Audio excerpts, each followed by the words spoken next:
Now it came to pass in the days of Xerxes. This was Xerxes who reigned over 127 provinces, from India to Ethiopia. In those days when King Xerxes sat on the throne of his kingdom, which was in Shushan the citadel, that in the 3rd year of his reign he made a feast for all his officials and servants, the powers of Persia and Media.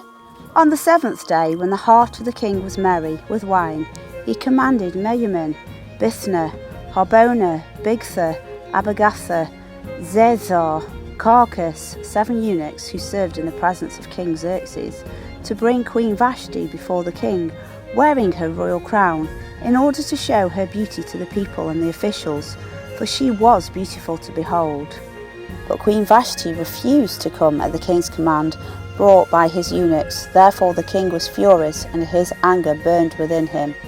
In Shushan the citadel there was a certain Jew whose name was Mordecai, the son of Jair, the son of Shimei, the son of Kish, a Benjamite.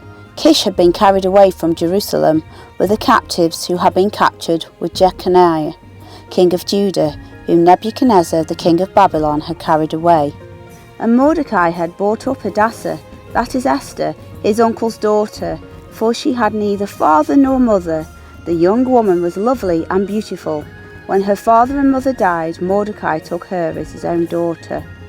So it was, when the king's command and decree were heard, and when many young women were gathered at Shushan the citadel, under the custody of Hegai, that Esther also was taken to the king's palace, into the care of Hegai, the custodian of the women.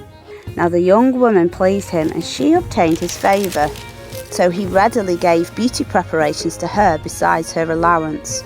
Then 7 choice maidservants were provided for her from the king's palace, and he moved her and her maidservants to the best place in the house of the woman.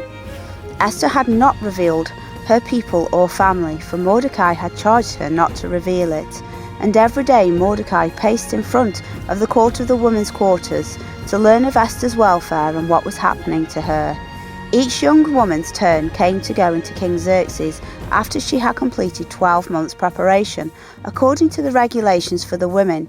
For thus were the days of their preparation apportioned: 6 months with oil of myrrh, and 6 months with perfumes and preparations for beautifying women. Thus prepared, each young woman went to the king, and she was given whatever she desired to take with her from the women's quarters to the king's palace. In the evening she went, and in the morning she returned to the second house of the women, to the custody of Shaggas, the king's eunuch who kept the concubines. She would not go into the king again, unless the king delighted in her and called for her by name. Now when the turn came for Esther, the daughter of Abihail, the uncle of Mordecai, who had taken her as his daughter, to go into the king, she requested nothing but what Hegai, the king's eunuch, the custodian of the women, advised, and Esther obtained favour in the sight of all who saw her. In those days, while Mordecai sat within the king's gate, 2 of the king's eunuchs, Bigthan and Teresh, doorkeepers, became furious and sought to lay hands on King Xerxes. So the matter became known to Mordecai, who told Queen Esther, and Esther informed the king in Mordecai's name. And when an inquiry was made into the matter, it was confirmed, and both were hanged on a gallows, and it was written in the book of the Chronicles, in the presence of the king. After these things, King Xerxes promoted Haman, the Agagite, elevating him and giving him a seat of honour higher than that of all the other nobles. and all the king's servants were within the king's gate bowed and paid homage to Haman, for so the king had commanded concerning him. But Mordecai would not bow nor pay homage. Then the king's servants who were within the king's gate said to Mordecai, "Why do you transgress the king's command?" Now it happened when they spoke to him daily, and he would not listen to them, that he told it to Haman, to see whether Mordecai's word would stand, for Mordecai had told them that he was a Jew. When Haman saw that Mordecai did not bow or pay him homage, Haman was filled with wrath. But he disdained to lay hands on Mordecai alone, for they had told him of the people of Mordecai. Instead, Haman sought to destroy all the Jews who were throughout the whole kingdom of Xerxes, the people of Mordecai.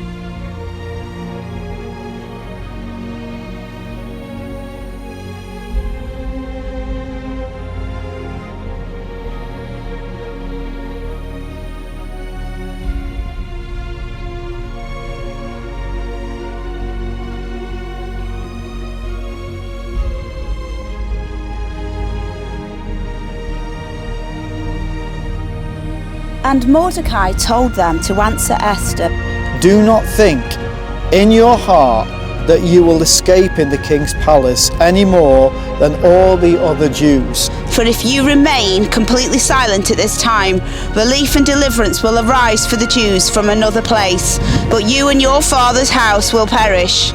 Yet who knows whether you have come to the kingdom for such a time as this?" Yet, who knows whether you've been brought into the kingdom for such a time as this?